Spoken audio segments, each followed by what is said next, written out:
بسم اللہ الرحمن الرحیم۔ فصل 27ویں وفات شریف سے آپ پر اور آپ کی امت پر نعمت و رحمت الہیہ کے تام اور کامل ہونے میں ہر چند کے یہ واقعہ طبعاً و فطرتاً ایسا جاں فرساں و ہوش ربا ہے کہ اس کی نظیر دوسرا واقعہ ہوا اور نہ ہو، مگر آپ کی شان رحمت للعالمین ہونے کی ایسی مطلق ہے کہ اس واقعے میں بھی اس کا ظہور بدرجہ اتم ہوا، یعنی یہ وفات بھی امت کے لیے مظہر رحمت الہیہ ہوئی، اور جب آپ سبب رحمت ہیں تو خود کس درجہ موجب مرید رحمت ہوں گے، تو یہ وفات خود آپ کے لیے بھی نعمت عظمیٰ ہوئی۔ چنانچہ شرعاً و نصاً روایات ذیل سے یہ دونوں دعوے ثابت ہیں، اس لیے عقلاً بھی یہ دلائل فضائل سے ہوئی، چنانچہ اسی حیثیت سے یہاں اس کا مختصراً بیان کیا جاتا ہے، ورنہ خوشی میں غم کا کیا ذکر۔ بسم اللہ الرحمن الرحیم، الحمدللہ رب العالمین والصلاة والسلام علی سید الانبیاء والمرسلین محمد وآلہ وصحبہ اجمعین، اما بعد۔ حضور اقدس صلی اللہ علیہ وسلم کو اللہ تبارک و تعالیٰ نے رحمت للعالمین بنا کر بھیجا ہے، اور حضور اقدس صلی اللہ علیہ وسلم کا رحمت للعالمین اس دنیا کے لیے، دوسری دنیا کے لیے، اس عالم کے لیے، دوسرے عالم کے لیے، سب کے لیے حضور اقدس صلی اللہ علیہ وسلم باعث رحمت ہے۔ اب یہاں سے حضور اقدس صلی اللہ علیہ وسلم کے بیمار اور انتقال ہونے کی جو حالات ہیں وہ تمہارے سامنے ذکر کر رہے ہیں۔ اس میں یہ بتانا چاہ رہے ہیں کہ حضور اقدس صلی اللہ علیہ وسلم کا انتقال ہونا اس میں بھی رحمت للعالمین کی شان ہے، اس سے حضور اقدس صلی اللہ علیہ وسلم کا اس دنیا سے جانے میں بھی ہمارا فائدہ ہے اور ہمارے لیے آسانی ہے، اور حضور اقدس صلی اللہ علیہ وسلم کے لیے بھی آسانی ہے۔ باقی حضور اقدس صلی اللہ علیہ وسلم کا انتقال تو ایک ایسا صدمہ ہے کہ اس سے بڑھ کر اور بڑا کوئی صدمہ ہو ہی نہیں سکتا۔ حضور اقدس صلی اللہ علیہ وسلم کے محبوب رب العالمین کا انتقال یہ بہت ہی بڑی چیز ہے، اس لیے اس کو ذکر کرنا یہ بھی کاردارت ہمت کی بات ہے کہ لوگ اس کو برداشت کر گئے۔ باقی حضور اقدس صلی اللہ علیہ وسلم کے انتقال کی جو کیفیت تھی اور انتقال کی جو حالت تھی وہ اتنی سخت تھی، جیسا کہ حدیث میں بھی آئے گا کہ صحابہ کرام رضوان اللہ تعالیٰ علیہ اجمعین بہت بدحواس ہو گئے۔ حضرت عمر فاروق رضی اللہ تعالیٰ عنہ نے تو تلوار نکال لی اور کہا کہ جو کوئی کہے گا کہ حضور اقدس صلی اللہ علیہ وسلم کا انتقال ہو گیا میں اس کا گردن اڑا دوں گا، وغیرہ وغیرہ۔ تو مصنف رحمۃ اللہ علیہ فرماتے ہیں کہ حضور اقدس صلی اللہ علیہ وسلم کے انتقال کی حالات ہم تمہارے سامنے ذکر کر رہے ہیں، ان میں بہت ساری حدیثیں ایسی بھی آئے گی کہ جس کی وجہ سے حضور اقدس صلی اللہ علیہ وسلم کا انتقال دنیا والوں کے لیے بھی اور آخرت والوں کے لیے بھی، اس دنیا والوں کے لیے بھی، دوسری دنیا والوں کے لیے بھی بہت ہی زیادہ کیا ہے فائدہ مند ہے، ہوش مند ہے، اور حضور اقدس صلی اللہ علیہ وسلم کا رحمت للعالمین ہونے کا اس میں ظہور ہے کہ حضور اقدس صلی اللہ علیہ وسلم رحمت للعالمین تھے، اس وجہ سے یہ کیفیت اس طریقے سے ہوئی۔ جی پہلی روایت طبرانی نے حضرت جابر رضی اللہ تعالیٰ عنہ سے روایت کیا ہے کہ جب سورہ اذا جاء نصر اللہ نازل کی گئی تو جناب رسول اللہ صلی اللہ علیہ وسلم نے جبرائیل علیہ السلام سے فرمایا کہ مجھ کو میری موت کی خبر اشارتاً سنائی گئی ہے، تو جبرائیل علیہ السلام نے جواب دیا وَلَلْآخِرَةُ خَيْرٌ لَكَ مِنَ الْأُولَى، یعنی آخرت آپ کے لیے دنیا سے زیادہ بہتر اور نافع ہے۔ فائدہ اس میں تصریح ہے کہ ملائے اعلیٰ کا سفر آپ کے لیے زیادہ نافع ہے کہ اس میں قرب بلا حجاب ہے حق تعالیٰ کا، اور سرور اتم ہے اپنے مقام کی نعمتوں کے مشاہدے کا۔ یعنی حضور اقدس صلی اللہ علیہ وسلم پر اجازت نصر اللہ نازل ہوئی تو اس صورت میں بتایا گیا کہ حضور اقدس صلی اللہ علیہ وسلم نے خود حضرت جبریل علیہ السلام سے پوچھا کہ کیا اس صورت میں میرے لیے آخرت کا یعنی مرنے کا وقت یا مرنے کی تیاری بتائی گئی ہے؟ ظاہر بات ہے کہ کسی ایک آدمی کو کسی منصب کے لیے کسی ایک آدمی کو کسی کام کے لیے کہیں بھیجا جاتا ہے، جب وہ کام پورا ہو جاتا ہے تو پھر اس کو واپس بلا لیا جاتا ہے۔ تو حضور اقدس صلی اللہ علیہ وسلم کو دنیا میں وحدانیت کو پھیلانے کے لیے بھیجا گیا تھا، اور حضور اقدس صلی اللہ علیہ وسلم نے 23 سال میں وحدانیت سعودی عربستان میں پوری جگہ پر پہنچا دی، اور پوری جگہ پر سارے کے سارے لوگوں کو مسلمان کر دیا۔ اب وہ آگے بڑھتا رہے گا۔ تو اس وجہ سے اب حضور اقدس صلی اللہ علیہ وسلم کو اشارہ کیا گیا کہ اذا جاء نصر اللہ والفتح ورأيت الناس يدخلون في دين الله افواجا، لوگوں کو تم دیکھ رہے ہو تب ذوق در ذوق سارے کے سارے جماعت بندی کے ساتھ آتے ہیں اور آ کر مسلمان ہو جاتے ہیں۔ تو اس وجہ سے اب تمہارا کام جو ہے وہ پورا ہوا ہے، اس کے بعد استغفار وغیرہ کرو۔ حضور اقدس صلی اللہ علیہ وسلم نے جب یہ صورت نازل ہوئی تو حضرت جبریل علیہ السلام سے پوچھا کہ کیا اس میں میرے لیے آخرت کی طرف یعنی مرنے کی طرف اشارہ کیا گیا ہے؟ تو حضرت جبریل علیہ السلام نے بھی فرمایا کہ ہاں، آپ کے لیے آخرت بہتر ہے، اولا ہے، افضل ہے، اس لیے کہ وہاں اللہ جل جلالہ و امن والوں کے سامنے رہنا ہے، اللہ تبارک و تعالیٰ کے سامنے رہنا ہے، اور بھی بہت سارے فائدے ہیں۔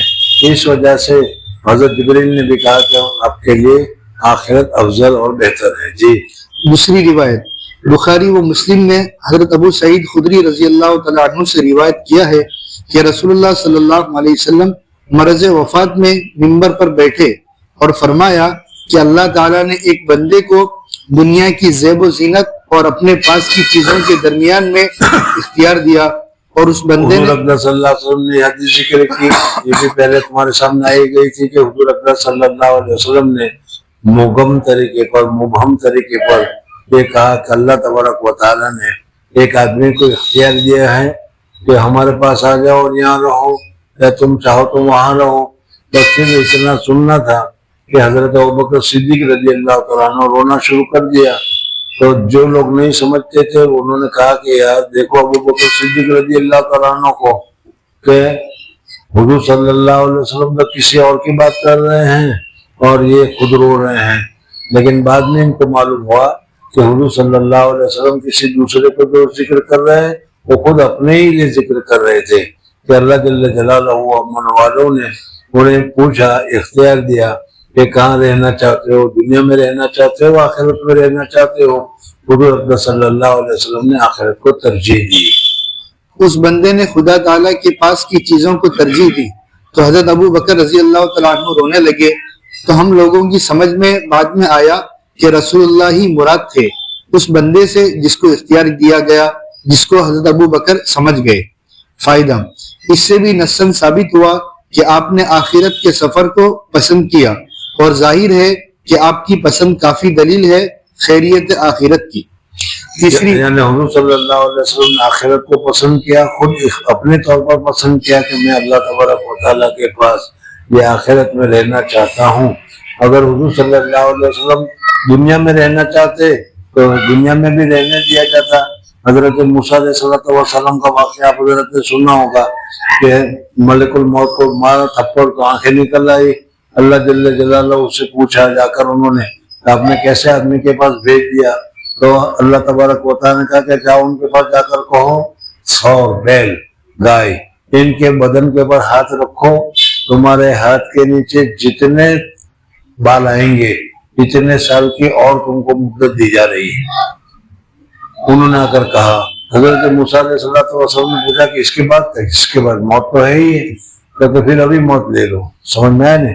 تو اگر حضور صلی اللہ علیہ وسلم بھی چاہتے تو حضور صلی اللہ علیہ وسلم کو بھی دنیا میں رہنے کا موقع دیا جاتا، لیکن اللہ جل جلالہ کی خواہش پر، اللہ جل جلالہ کے منشا کے مطابق حضور اقدس صلی اللہ علیہ وسلم نے دنیا میں رہنے کے مقابلے میں آخرت ہی کو پسند فرمایا۔ جی تیسری روایت شیخین نے حضرت عائشہ رضی اللہ تعالیٰ عنہ سے روایت کیا ہے کہ رسول اللہ صلی اللہ علیہ وسلم فرمایا کرتے تھے کہ ہر نبی کو مرض میں اختیار دیا جاتا ہے کہ دنیا میں رہیں یا آخرت میں، اور آپ کو مرض وفات میں کھانسی اٹھتی تھی اور یوں فرماتے تھے مع الذین انعمت علیہم من النبیین والصدیقین والشہداء والصالحین، یعنی ان لوگوں کے ساتھ رہنا چاہتا ہوں جن پر آپ نے انعام فرمایا ہے وہ نبی ہیں اور صدیق ہیں اور شہید ہیں اور صالح ہیں، بس مجھ کو یقین ہو گیا کہ آپ کو اختیار دیا گیا جس سے آپ نے آخرت کو اختیار فرمایا۔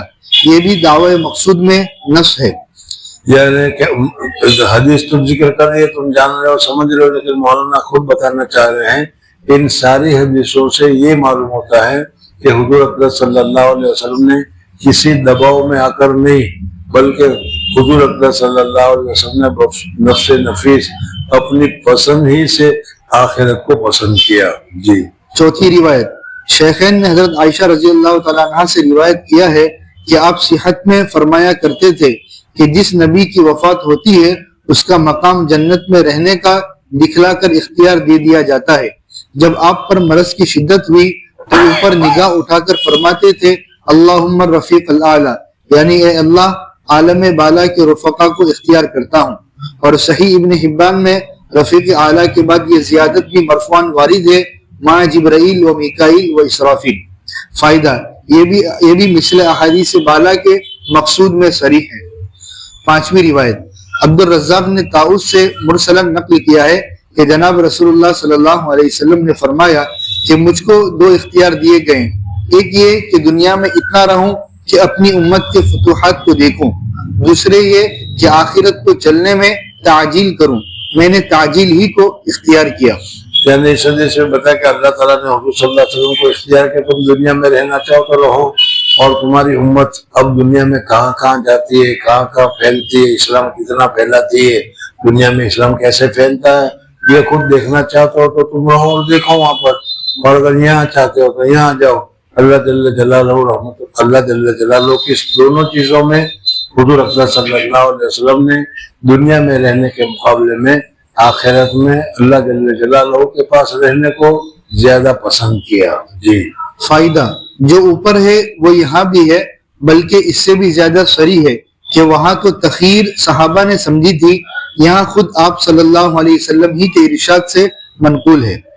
چھٹی روایت، بیہقی کی ایک طویل حدیث میں ہے کہ حضرت ملک الموت نے عرض کیا کہ حق تعالیٰ نے مجھ کو بھیجا ہے، اگر آپ فرمائیں تو روح قبض کروں اور اگر آپ فرمائیں تو چھوڑ دوں۔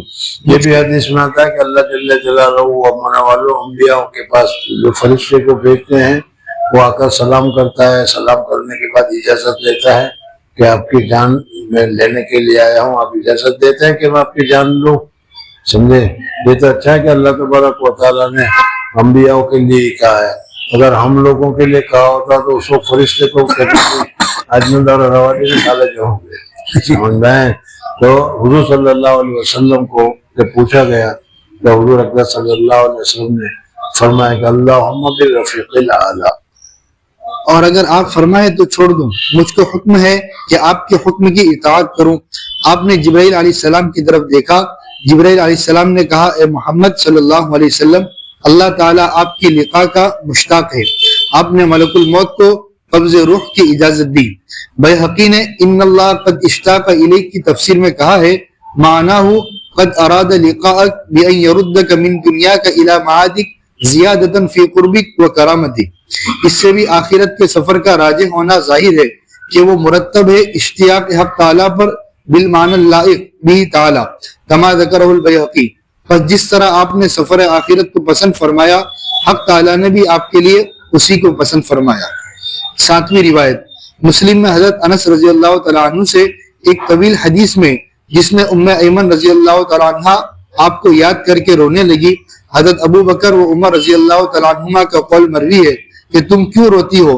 کیا تم کو معلوم نہیں کہ خدا تعالیٰ کے پاس کی نعمتیں رسول اللہ صلی اللہ علیہ وسلم کے یہاں سے ایمن رضی اللہ تعالیٰ عنہ حضور اکرم صلی اللہ علیہ وسلم کی باندھی تھی، اور وہ حضور صلی اللہ علیہ وسلم کی تشریف لے جانے سے بہت ہی زیادہ ظاہر بات ہے کہ افسوس تو ہر ایک کو ہوگا، ہر ایک کو اپنی اپنی محبت کے مطابق ہوا کرتا ہے، ام ایمن کو بھی ہوا، اور وہ بیان کر رہی کہ حضرت ابو بکر رضی اللہ تعالیٰ عنہ حضرت عمر فاروق رضی اللہ تعالیٰ عنہ یہاں بیٹھے ہوئے تھے، انہوں نے کہا ام ایمن کو کہ حضور اکرم صلی اللہ علیہ وسلم یہاں سے آخرت کی طرف چلے گئے، اللہ کے پاس چلے گئے، یہ تو حضور اکرم صلی اللہ علیہ وسلم کے لیے بہت ہی زیادہ مناسب ہے، اللہ تبارک و تعالیٰ کا، نبیوں کا، اور اسی طریقے سے صدیقین کا، صالحین کا وغیرہ سب کا ساتھ ہوا، اور اللہ تبارک و تعالیٰ نے حضور اقدس صلی اللہ علیہ وسلم کے لیے جو نعمتیں وہاں تیار کر رکھی ہے وہ ساری نعمتیں ملے گی، اور وہ نعمتیں ظاہر بات ہے کہ سب سے عمدہ نعمتیں ہیں،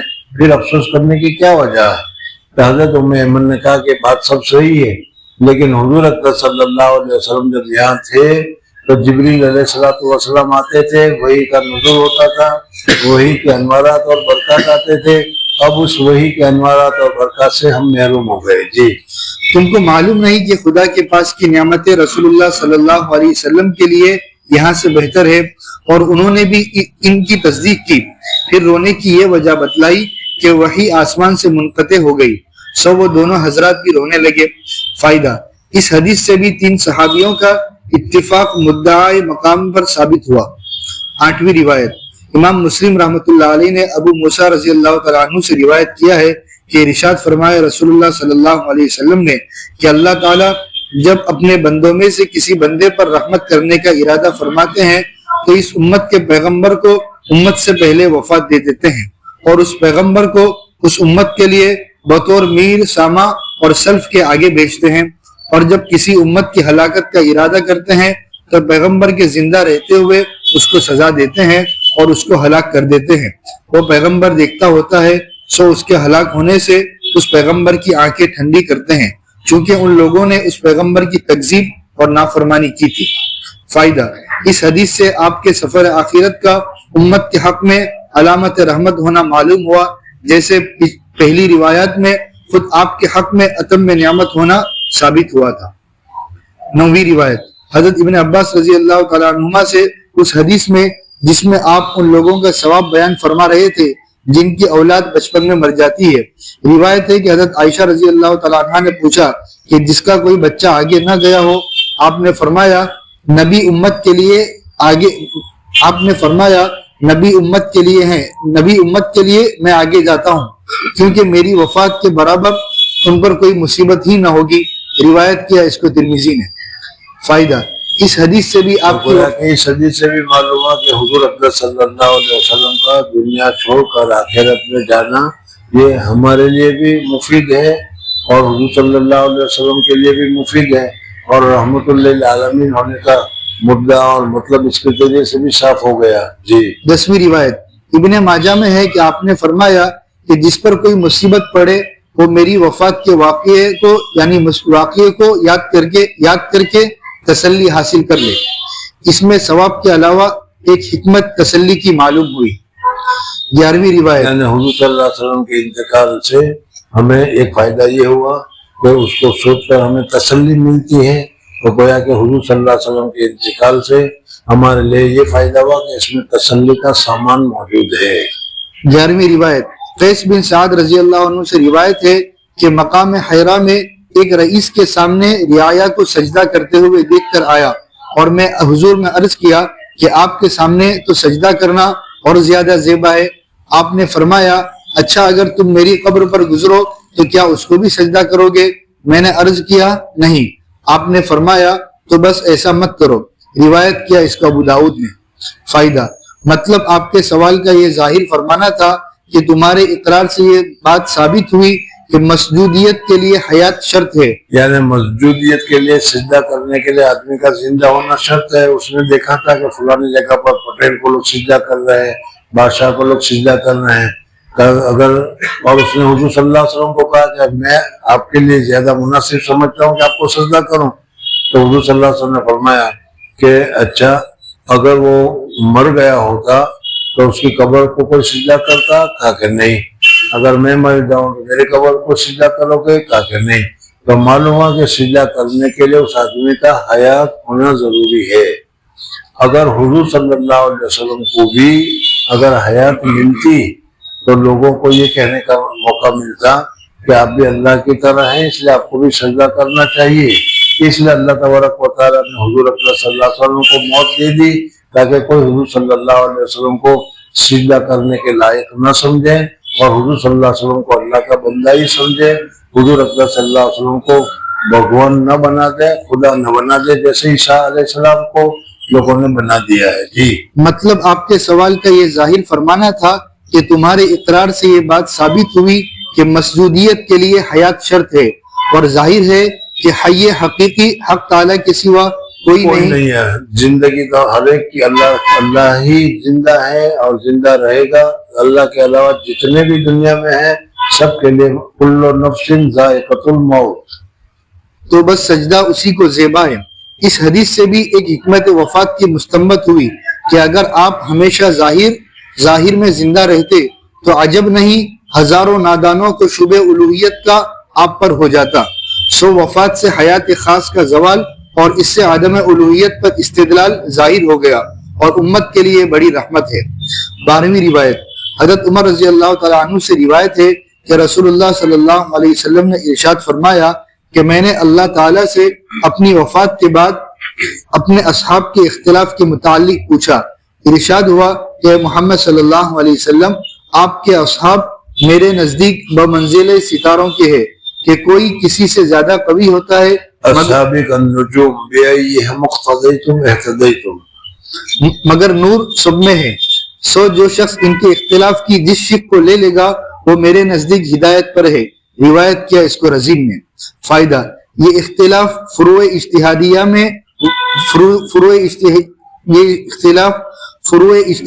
میں وجوہ دلالت نصوص کے اختلاف سے ہے جس میں ہر شخص کا قصد اتباع دلیل شرعی کا ہے. سو یہ رحمت ہے کہ اس میں امت کو سہولت ہے اور ظاہر ہے کہ یہ اختلاف موقوف ہے اجتہاد پر.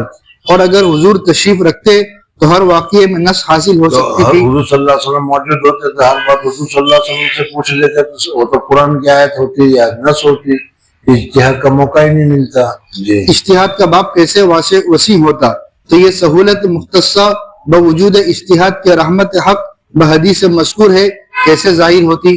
پس اول کی 7 روایتوں سے خود حضور صلی اللہ علیہ وسلم کے حق میں آپ کی توجہ ملائے اعلیٰ کی نعمت ہونے کی وجوہ اور اخیر کی 5 روایتوں سے امت کے حق میں اس کی رحمت ہونے کی وجوہ ثابت ہوتی ہے. یعنی حضور صلی اللہ علیہ وسلم کا انتقال کرنا اپنے حضور صلی اللہ علیہ وسلم کے لیے بھی اللہ کا قرب کی وجہ سے اور ہمارے لیے بھی حضور صلی اللہ علیہ وسلم کا انتقال ہونا ہمارے لیے باعث رحمت ہے، باعث ہدایت ہے، باعث خیر ہے، باعث برکت ہے.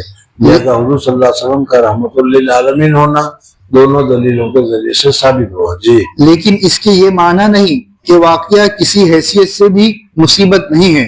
اول تو یہ نہ سمجھو کہ بھائی حضور صلی اللہ علیہ وسلم کا انتقال کرنا کوئی مصیبت نہیں. حضور صلی اللہ علیہ وسلم کا انتقال کرنا تو بہت بڑی مصیبت ہے.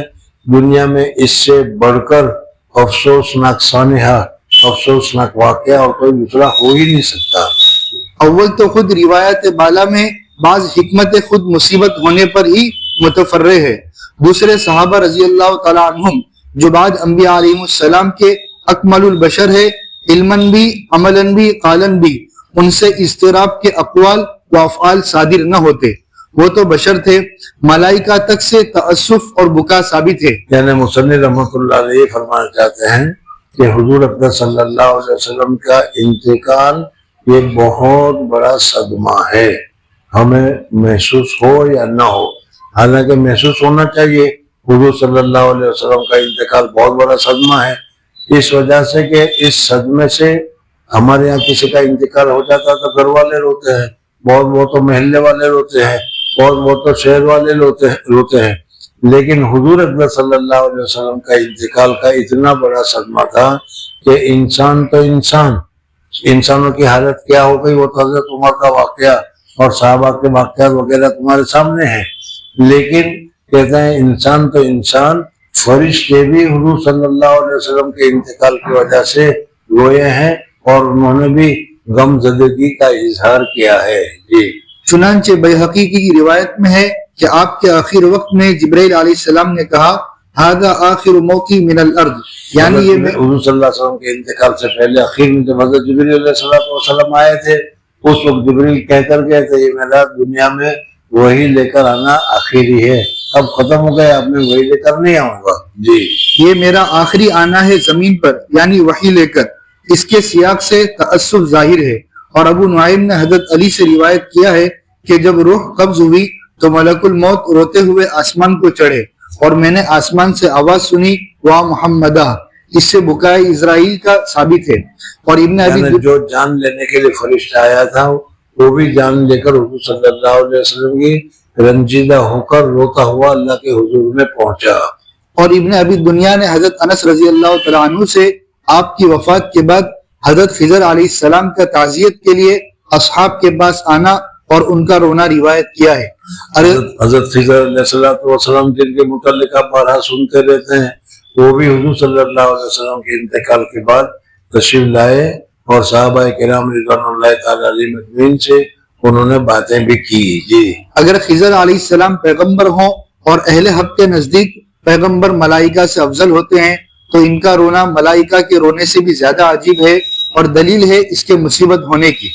تیسری روایت میں مصیبت ہونے کی وجوہ کی تصریح بھی ہے، چنانچہ مرفوع حدیث میں مسلم نے ابو موسیٰ اشعری رضی اللہ عنہ سے روایت کیا ہے کہ حضور صلی اللہ علیہ وسلم نے ارشاد فرمایا کہ میں اپنے اصحاب کے لیے سبب امن ہوں، جب چلا جاؤں گا تو موعودہ بلائیں فتن و حروب ان پر آویں گی، اور میرے اصحاب میری امت کے لیے سبب امن ہے، جب میرے اصحاب چلے جاویں گے تو موعودہ بلائیں بدعات و شرور امت پر آویں گی۔ اور موقوف حدیث میں اوپر 7ویں روایت میں حضرت ام ایمن کا قول کہ آسمان سے وحی منقطع ہو گئی، جس نے حضرت ابو بکر و عمر رضی اللہ تعالیٰ عنہما کو بھی رلا دیا آ چکا ہے۔ یہ تینوں امر اس کے مصیبت ہونے پر صریح دلیل ہے، اور ایک واقعے کا مختلف حیثیتوں میں مختلف وصف سے موصوف ہونا کوئی امر غریب نہیں ہے۔ اس تحقیق کے بعد مختصراً واقعہ بیان کیا جاتا ہے۔ یعنی مصنف رحمۃ اللہ تعالی علیہ نے حضرت اکبر ثانوی رحمۃ اللہ تعالی علیہ نے یہ بتایا کہ حضور اکبر صلی اللہ علیہ وسلم رحمۃ للعالمین تھے، دنیا میں بھی اور آخرت میں بھی، اور حضور اکبر صلی اللہ علیہ وسلم کا دنیا میں رہنا بھی رحمت کا باعث تھا تو دنیا سے جانا بھی رحمت کا باعث ہے، اور اس کے مختلف وجوہات تمہارے سامنے ذکر کی۔ جی، آپ صلی اللہ علیہ وسلم کا ابتدائی مرض حضرت میمونہ رضی اللہ تعالیٰ عنہ کے گھر سے ہوا، اور بعض کے نزدیک حضرت زینب بنت جہش کے گھر، اور بعض کے نزدیک ریحانہ کے گھر۔ آگے بھی تم لوگوں کو یہ بتایا تھا کہ حضور اکبر صلی اللہ علیہ وسلم کو یہ جو مرض الموت بیماری کے جو حالات ہیں وہ کم سے کم 13 دن حضور صلی اللہ علیہ وسلم کو رہے، اور کس دن شروع ہوا، کب سے شروع ہوا، اس کا اختلاف یہاں تمہارے سامنے آ رہا ہے۔ میں نے پہلے بتایا تھا کہ حضور اکبر صلی اللہ علیہ وسلم کسی کے جنازے میں بقیع الغرقد تشریف لے گئے تھے، اور بقیع الغرقد سے حضور اکبر صلی اللہ علیہ وسلم کو سر کی درد کی شروعات ہوئی۔ حضور اکبر صلی اللہ علیہ وسلم جب گھر پر آئے تو گھر پر حضرت عائشہ صدیقہ رضی اللہ تعالیٰ عنہ کا بھی سر دکھ رہا تھا اور بہت سخت دکھ رہا تھا۔ حضرت عائشہ صدیقہ رضی اللہ تعالیٰ عنہ نے حضور صلی اللہ علیہ وسلم سے کہا وارا سا او مر ماتھو، سمجھ میں او میرا سر۔ تو حضور اکبر صلی اللہ علیہ وسلم نے فرمایا کہ کیوں پریشان ہوتی ہے، اگر بہت تو مر جائے گی تو میں غسل دوں گا، کفن دوں گا، دفن کروں گا۔ تو حضرت عائشہ صدیقہ رضی اللہ تعالیٰ عنہ بہت زیادہ حضور صلی اللہ علیہ وسلم کی چہیتی تھی، تو انہوں نے کہا کہ آپ تو یہی چاہتے ہیں کہ میں شام تک مر جاؤں تو پھر دوسری بیوی لائے اور اس کے ساتھ یہ کریں۔ تب حضور نے فرمایا کہ تیرا ہی سر نہیں، میرا بھی سر بہت دکھ رہا ہے۔ تو حضور اکبر صلی اللہ علیہ وسلم کو ابتدا شروعات جو ہوئی سر کے درد سے ہوئی، اور پھر اس کے بعد حضور اکبر صلی اللہ علیہ وسلم کو بخار ہوا، اور پھر بخار کے علاوہ حضور اکبر صلی اللہ علیہ وسلم کو اور کیا تکلیف ہوئی وہ تفصیلات اس صورت میں ابھی تمہارے سامنے آ رہی ہے۔ جی، آپ کا ابتدا مرض حضرت میمونہ رضی اللہ تعالیٰ عنہ کے گھر ہوا، اور بعض کے نزدیک حضرت زینب بنت جہش کے گھر، اور بعض کے نزدیک ریحانہ کے گھر، یہ آپ کی کنیز تھی، اور پیر کے دن ابتدا ہوئی، اور بعض کے نزدیک ہفتے کے دن، اور بعض کے نزدیک بدھ کے دن، اور کل مدت مرض بعض نے 13 دن کہے ہیں، بعض نے 14، بعض نے 12، بعض نے 10۔ میرے نزدیک اس اختلاف میں حضرت تھانوی رحمۃ اللہ علیہ فرماتے ہیں کہ بھائی 12 دن 13 دن 14 دن، یہ اس میں یہ اختلاف کا یہ کوئی خاص بات نہیں ہے۔ شروعات کا حال جس نے بھی لیا اس نے 14 بتا دیے، اس نے ایک دن کے بعد کا بتایا اس نے 13 بتا دیے، جو خاص بیماری کا وقت بتایا وہ 12 دن کا ہو گیا۔ آپ حضرت جانتے ہیں یہ چیزیں۔ جی، میرے نزدیک اس اختلاف میں تطبیق یہ ہے کہ مرض کی بالکل ابتدا کو بعض لوگ خفیف سمجھ کر شمار نہیں کرتے، بعض لوگ شمار کرتے ہیں۔ اب سب اقوال جمع ہو جاویں گے، اور مرض درد سر سے شروع ہوا، اور اس میں حضور صلی اللہ علیہ وسلم کا سب سے میں نے ابھی بتایا 12 سوال جی، اور اس میں بخار بڑھ گیا اور پھر آپ بخار بڑھنا شروع ہوا، کبھی بخار اتر جاتا تھا کبھی بڑھ جاتا تھا. اور آپ صلی اللہ علیہ وسلم کو جو خیبر میں یہودیوں نے گوشت میں زہر دیا تھا اور آپ نے تھوڑا سا تناول فرمانے کے بعد جب انکشاف ہوا چھوڑ دیا ایک تھا، لقمہ کھایا تھا اور پھر گوشت نے بتایا کہ مجھ میں زہر ملا مت کھاؤ، تو اس گوشت کا اثر حضور اقدس صلی اللہ علیہ وسلم کا زہر کا اثر اب بھی حضور اقدس صلی اللہ علیہ وسلم کے بدن مبارک میں تھا، اور یہ زہر کا اثر حضور صلی اللہ علیہ وسلم کے لیے انتقال کا سبب بنا. تو گویا کہ حضور اقدس صلی اللہ علیہ وسلم کا انتقال زہر کھانے کی وجہ سے ہوا، تو حضور اقدس صلی اللہ علیہ وسلم کو گویا کہ شہادت اخروی نصیب ہوئی. تو حضور اقدس صلی اللہ علیہ وسلم بھی شہید ہوئے، حضرت عمر بھی شہید، حضرت عثمان بھی شہید، حضرت علی بھی شہید تھی. آپ صلی اللہ علیہ وسلم نے اس مرض میں یہ بھی فرمایا کہ اس زہر کا اثر ہمیشہ ہوتا رہا مگر اب اس نے اپنا پورا کام کر دیا. تو اس معنی کر حضور کو زہر سے شہادت ہوئی. چنانچہ ابن مسعود رضی اللہ تعالیٰ عنہ بھی بعض سلف سے اس کے قائل تھے، اور بعض ضعیف روایات میں آپ کا مرض ذات الجنب آیا ہے. ایک دوسری روایت بھی ہے کہ حضور صلی اللہ علیہ وسلم کو پسلیوں میں کوئی تکلیف تھی، ذات الجنب اس کو کہا جاتا ہے. موجودہ زمانے میں کیا کہتے ہیں معلوم نہیں، پسلیوں میں تکلیف ہوتی ہے اور پاسلیوں میں نیمونیا تو نہیں.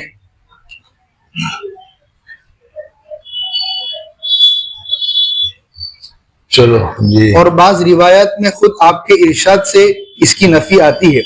بعض علماء نے وجہ جمع میں یہ کہا کہ ذات الجنب کا اطلاق دو مرضوں پر آتا ہے، ایک جو ورم ہار سے ہو، دوسرا جو اضلاع کے درمیان ریح کے احتباس سے ہو. اول کی نفی ہے دو فصلیوں کے درمیان میں ریح پیدا ہو جاتی ہے جس کی وجہ سے ہوتا ہے جی. چنانچہ ابن سعد کی روایت میں تصریح ہے کہ رسول اللہ کو خاصرہ یعنی درد کوک کا دورہ ہوتا تھا. درد کوک فصلیوں میں درد جی. اس میں شدت ہو گئی. جب مرض میں شدت ہوئی حضرت ابو بکر رضی اللہ عنہ کو نماز پڑھانے کا حکم فرمایا. 16 نمازیں تقریباً حضرت ابو بکر صدیق رضی اللہ تعالیٰ عنہ نے ان دنوں میں پڑھائی ہے جی. اور انہوں نے 17 نمازیں پڑھائی 17 سے. اور درمیان میں ایک وقت نہایت تکلف سے آپ نے بھی بیٹھ کر نماز پڑھائی. اور ایک روز صحابہ کے رنج و غم کو سن کر باہر مسجد میں تشریف لائے اور منبر پر بیٹھ کر بہت سے وصایا و نصائح ارشاد فرمائے. اور واقدی نے عبداللہ بن مسعود سے روایت کیا ہے کہ آپ نے قریب زمانے وفات کے ہم لوگوں کو حضرت عائشہ رضی اللہ تعالی عنہا کے گھر میں جمع کیا اور قرب سفر کی خبر سنائی. ہم نے عرض کیا یا رسول اللہ آپ کو غسل کون دے گا؟ فرمایا میرے گھر والے. ہم نے عرض کیا یا رسول اللہ آپ کو کفن کس کپڑے میں دیں؟ فرمایا میرے انہی کپڑوں میں. آپ کا لباس ریدا و ازار و قمیص ہوتا تھا، اور اگر چاہو مصر کے سفید کپڑوں میں یا یمانی چادر جوڑے میں. ہم نے عرض کیا یا رسول اللہ آپ پر نماز کون پڑھے گا؟ فرمایا جب غسل کفن سے فارغ ہو تو میرا جنازہ قبر کے قریب رکھ کر ہٹ جانا. اول ملائکہ نماز پڑھیں گے، پھر تم گروہ گروہ آتے جانا اور جماعت بن کر الگ الگ سب نے نماز پڑھی جی. اور نماز پڑھتے جانا. اور اول اہل بیت کے مرد پڑھے، پھر ان کی عورتیں، پھر تم اور لوگ. ہم نے عرض کیا کہ قبر میں کون اتارے گا؟ آپ نے فرمایا میرے اہل بیت اور ان کے ساتھ ملائکہ ہوں گے. طبرانی نے بھی اس کو روایت کیا اور بہت ہی ضعیف روایت ہے. اور ایک روز جبکہ مسجد میں حضرت ابو بکر رضی اللہ تعالیٰ عنہ صحابہ کو نماز پڑھا رہے تھے، آپ نے دولت خانے کا پردہ اٹھایا اور صحابہ کو دیکھ کر پیر کا دن تھا اور فجر کی نماز تھی، اور صحابہ کو دیکھ کر تبسم فرمایا.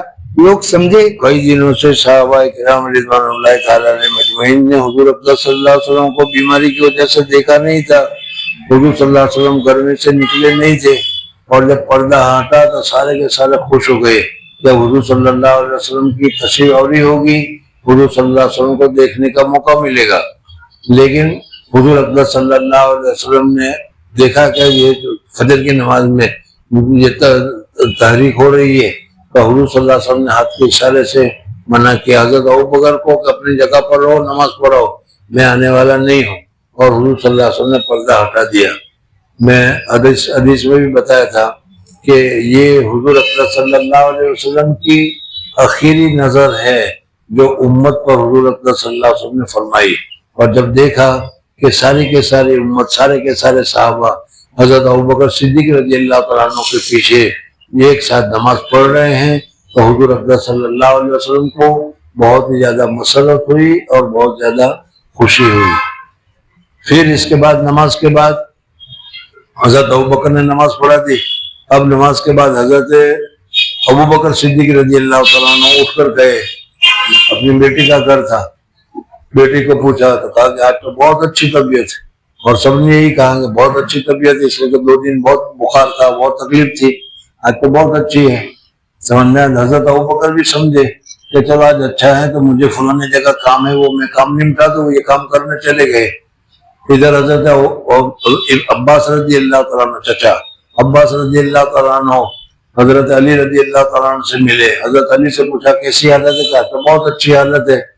پھر حضرت عباس نے کہا کہ علی، بنو ہاشم کو میں نے بہت آزمایا ہے، حالات خطرے سے خالی نہیں.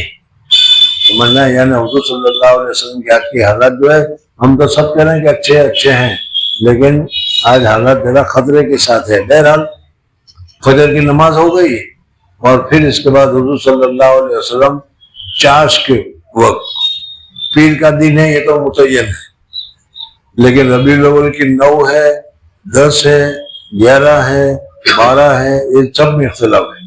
سمجھنا ہے نہیں. اور اختلاف کی وجہ کہ حضرت شیخ نے بھی لکھا ہے کہ عرفہ کا روزہ، عرفہ کا دن، حج کا دن، حضور صلی اللہ علیہ وسلم کی آخری حج تھی. حج کا دن وہ جمعہ کا دن تھا، 9 ذی الحجہ جمعہ کو ہے، 9 ذی الحجہ جمعہ کو ہے. اب حضرت شیخ نے دین کو الگ الگ کر کے گنا لکھا ہے کہ ذی الحج کے 29 دن کر کے بھی گنا، ذی الحج کے 30 دن کر کے بھی گنا، محرم کے 29-30 دن کا بھی گنا، سفر کے 29 دن کا بھی گنا. لیکن کسی صورت میں 11-12 ربیع الاول کو پیر نہیں آتا. پیر کے دن انتقال یہ ضروری ہے، پیر کا دن تھا یہ بھی یقینی ہے.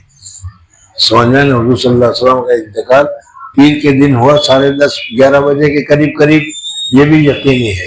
لیکن تاریخ کون سی تھی اس میں یہ اختلاف ہے. حضرت شیخ کی رائے یہ ہے کہ 9 ربیع الاول کی 9 تاریخ تھی، پیر کا دن تھا. جی حضرت ابو بکر رضی اللہ تعالیٰ عنہ صحابہ کو نماز پڑھا رہے تھے. آپ نے دولت خانے کا پردہ اٹھایا اور دولت خانہ دوری نہیں تھا، دیوار کے آگے تو حضرت عائشہ کا کمرہ تھا، اسی میں سے پردہ ہٹا کے تو مسجد میں دکھائی دیتا تھا، جیسے وہاں کونا ہو وہاں سے دیکھے تو مسجد میں سب کھڑی ہے. جی اور صحابہ کو دیکھ کر تبسم فرمایا. لوگ سمجھے کہ آپ صلی اللہ علیہ وسلم تشریف لاویں گے. اس وقت صحابہ کی بے تابی کا عجب حال تھا، اس لیے کہ کئی دنوں سے اپنے محبوب کو دیکھا نہیں تھا، کیا پوزیشن ہوگی، کیا حالت ہوگی، اور کس قسم تمہاری محبت اور صحابہ کی محبت حضور صلی اللہ علیہ وسلم کے ساتھ، اس کو دیکھو. سمجھ میں کہ چلو بھائی حضور صلی اللہ علیہ وسلم تشریف لائیں گے، دیکھنے کو موقع ملے گا. قریب تھا کہ نماز میں کچھ پریشانی ہو جاوے اور حضرت ابو بکر رضی اللہ تعالیٰ عنہ نے پیچھے ہٹنا چاہا. آپ نے دست مبارک سے ارشاد فرمایا کہ نماز پوری کرو اور پردہ چھوڑ کر دولت خانے میں تشریف لے گئے. بس یہ تھی آخر زیارت آپ کی حیات میں. اور کچھ واقعات قرب وفات کے مذکورہ بالا روایت کے ضمن میں مذکور ہوئے. اور وفات آپ کی شروع ربیع الاول سن 10 ہجرت روز دوشنبہ کو، آہستہ آہستہ پڑھنا. اور وفات آپ کی شروع ربیع الاول میں ہوئی، یہ تو یقینی ہے. سن 10 ہجری یہ بھی یقینی ہے. چل روز دوشنبہ کو یہ بھی یقینی ہے. قبل یہ تو بالکل سب صحیح ہے. قبل زوال یہ بھی صحیح ہے. قبل زوال یا بعد زوال آفتاب ہوئی. قبل زوال یا بعد زوال آفتاب ہوئی. اور بوجہ غلبہ حیرت و وحشت کے بعضوں کو جب حضور اکرم صلی اللہ علیہ وسلم کے انتقال کی خبر اڑی یا خبر مشہور ہوئی تو خبر مشہور ہوتے ہی اس شاخ کے پاؤں کے نیچے سے زمینیں ہٹ گئی. سب کے دماغ الٹ ہو گئے، سب کو پتہ نہیں کیا تکلیف ہو گئی، گھبراہٹ ہو گئی یا کیا ہو گیا، ماننے کے لیے تیار نہیں تھے. کہ حضور صلی اللہ علیہ وسلم کا انتقال ہوا. سمجھ میں آ گیا. اور یہ انتہائی محبت ہوتی ہے تب یہ چیزیں ہوتی ہے. ہم لوگوں کو تو محبت کا اتنا اثر ہے ہی نہیں, اس لیے پتہ نہیں چلتا. جی. اور بوجہ غلبہ حیرت و وحشت کے بعضوں کو وفات ہی کا یقین نہ ہوا. بعض وفاتی کا انکار کرنے لگے تھے. نہیں حضرت عمر کو دیکھو کہ انکار کر رہے تھے کہ حضور صلی اللہ علیہ وسلم کا انتقال نہیں ہوا, اللہ سے ملنے گئے, ابھی آئیں گے. جی. حضرت ابوبکر آ رہے ہیں, پھر حضرت ابوبکر اعلان کر رہے ہیں, پھر قرآن کی آیت بتا رہے ہیں, تب سارے کے سارے اعتماد کر رہے ہیں اور یقین کر رہے ہیں. بعض ہوش میں نہ رہے, بعض احکام متعلق خاص آپ کے غسل و کفن و صلاۃ و دفن کے خفی رہے, کیونکہ اور اموات پر تو آپ کو قیاس اس لیے نہیں کیا کہ احتمال, جیسے حضور صلی اللہ علیہ وسلم کے انتقال کے وقت میں کیا کیا کیفیت ہوئی, کیا کیا ہوا, گھر والے کیا کر رہے تھے, باہر والے کیا کر رہے تھے, خصوصی حضرات کیا کر رہے تھے, عمومی حضرات کیا کر رہے تھے, وہ سارا جوڑ کر تمہارے سامنے یہ خلاصہ کے طور پر بیان کیا جا رہا ہے. تو عام صحابہ تو ماننے کے لیے تیار نہیں تھے, جو تھے وہ رونے لگ گئے. وہ مسجد کے کونے میں مسجد پوری بھری پڑی تھی, صحابہ رو رہے تھے, باہر یہ حالت تھا. خاص خاندان والے جو تھے وہ حضور صلی اللہ علیہ وسلم کے متعلق, اس لیے کہ یہ حضور صلی اللہ علیہ وسلم کی لاش مبارک ہے, میری اور تمہاری تو ڈیڈ باڈی نہیں ہے, اس لیے اس کو کس طریقے سے کرنا ہے, کس طریقے سے کرنا ہوگا, غسل کیسا ہوگا, کفن کیسے ہوگا, دفن کہاں ہوگا, کیا ہوگا, وہ ساری کی ساری چیزیں سب اس کی تحقیقات وغیرہ میں وہ لگے ہوئے تھے. جی. اور سب سے زیادہ ایک اور بھی طاقت تھی کہ اچانک حضور صلی اللہ علیہ وسلم کا انتقال ہو گیا ہے, اب قوم کا سربراہ بڑا کون ہوگا, یہ ایک بہت بڑی بات تھی, اور اس میں کہیں اختلاف ہو گیا تو پارٹی ہو جاتی. یہ ساری چیزیں سامنے رکھ کر یہ حالات کو دیکھو کیا ہے. اور بعض احکام متعلق خاص آپ کے غسل و کفن و صلاۃ و دفن کے خفی رہے, کیونکہ اور اموات پر تو آپ کو قیاس اس اور لیے, اموات پر تو آپ کو قیاس نہیں کیا جاتا کہ بھائی جیسا دوسروں کو غسل دیا جاتا ہے, دوسروں کو کفن دیا جاتا ہے, دوسروں کو جنازے کی نماز پڑھی جاتی ہے, سارا حضور طریقے سے کرو, یا تو حضور اکرم صلی اللہ علیہ وسلم کا مسئلہ ہے. جی. چنانچہ کچھ خصوصیتیں واقعی میں ثابت بھی ہوئی, اور نص اس لیے مشہور نہ تھی کہ صحابہ نے عام سوالات کی طرح اس کی تحقیق نہیں کی, اور دل بھی پتہ نہیں سمجھے یا نہیں. حضرت تھانوی رحمۃ اللہ تعالیٰ علیہ ایک اشکال کا جواب دے رہے ہیں کہ بھائی مرنا تو یقین ہے, جب مرنا یقین ہے, حضور صلی اللہ علیہ وسلم کی موت بھی یقینی ہے, تو صحابہ کرام رضوان اللہ تعالیٰ علیہ مجمعین جب بہت ساری سوالات پوچھتے تھے, بہت ساری باتیں پوچھتے تھے, تو یہ بھی تو پوچھ لینا تھا کہ آپ کا انتقال ہوگا تو کیا ہوگا, کیا ہوگا, کس طریقے سے غسل ہوگا, کس طریقے سے دفن ہوگا, کون قبر میں اترے گا, پوچھنا چاہیے تھا کہ نہیں. سمجھ میں اس کا جواب دے رہے ہیں. پھر پڑھے اس عبارت کو شروع سے. اور نص اس لیے مشہور نہ تھی, نص اس لیے مشہور نہیں تھی کہ صحابہ نے عام سوالات کی طرح اس کی تحقیق نہیں کی, اور دل بھی کیسے گوارا کرتا, دل بھی کیسا گوارا کرتا کہ پوچھتے نہیں سمجھ میں آتا تو جانے دو. ارے اپنی بیوی کو تم جا کے کبھی پوچھتے ہو کہ تم مر جائے گی تو کیا ہوگا, حالانکہ مرنا ہے کہ نہیں, لیکن کبھی بیوی کو پوچھتے ہو کہ مر جائے گی تیرے جنس کا کیا کریں گے, یا وہ پوچھتی ہے ہم کو کہ تم مر جائے گا تیرا بینک بیلنس کو میں کیا کروں گی. نہیں. تو یہ چیزیں ہے, لیکن اس کے باوجود پوچھنے کی ہمت نہیں ہوتی یا پوچھنے کو جی نہیں چاہتا. تو صحابہ کرام رضوان اللہ تعالیٰ علیہ مجمعین کو چونکہ حضور اکرم صلی اللہ علیہ وسلم سے انتہائی درجے کی محبت تھی, اور جس کو صرف محبت ہو, انتہائی درجے کی محبت نہیں, صرف محبت ہو, وہ بھی میت کی باتوں کو, موت کی باتوں کو پوچھنا پسند نہیں کرتا. تو جب انتہائی درجے کی محبت کی بات ہو تو وہ کیسے پوچھ لیتا. سمجھ میں آ گیا.